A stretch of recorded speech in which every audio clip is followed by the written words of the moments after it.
প্রিয় দর্শক, বিনোদন জগতের সব খবর নিয়ে এই মুহূর্তে আপনাদের সঙ্গে রয়েছে আমি রিপোর্টার জেসিকা। এবং ওর বিষয়টা সামনে আনার পরেও কিন্তু আমি কারোর বিষয়ে কোনো অভিযোগ করিনি এবং আজকেও আমি কোনো অভিযোগ করছি না। ওর জন্যই আসলে আমার মনে হয় যে আমার জায়গা থেকে না হলেও হয়তো বা কোনো না কোনো দিন প্রশ্ন করবে যে বাবা, কিন্তু অন্যান্য মায়ের মতো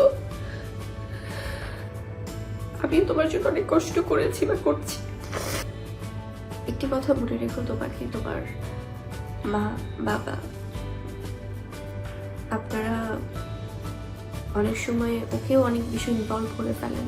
আমার সন্তানের বাবা বা শাকিব খান বা আমার সহশিল্পী, উনি ওভাবে যদি বলতে চাই, আমি ওনাকে কতটা পজিটিভলি আসলে সবসময় জয়ের বিষয়গুলো দেখতে বলি সেটা উনি জানেন এবং ওনার আশেপাশে যারা আছেন কাছের মানুষ তারা জানেন। হয়তো বা আপনারা আজকে শুনলে এটা উনি খুব ভালো করেই জানেন, শাকিব খান, এবং ওনার কাছের মানুষজন জানেন।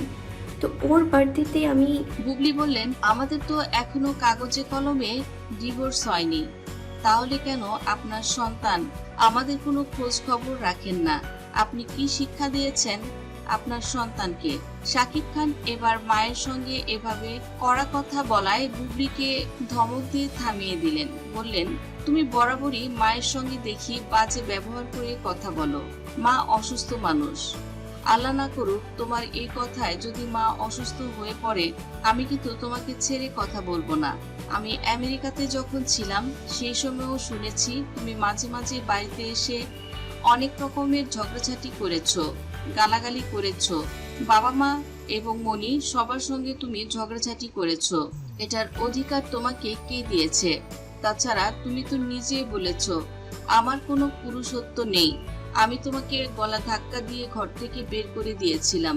তাহলে তুমি তো নাকি খুব ভালো মানের একজন নায়িকা, তোমার তো আত্মসম্মান থাকা উচিত। তুমি কোন হিসেবে এই বাড়িতে আসো আমাকে একবার বলবে? আর আমার মায়ের সঙ্গে এভাবে কথা বলার অধিকার আমি তোমাকে দেইনি, সে অধিকার তুমি অনেক আগেই হারিয়ে ফেলেছো।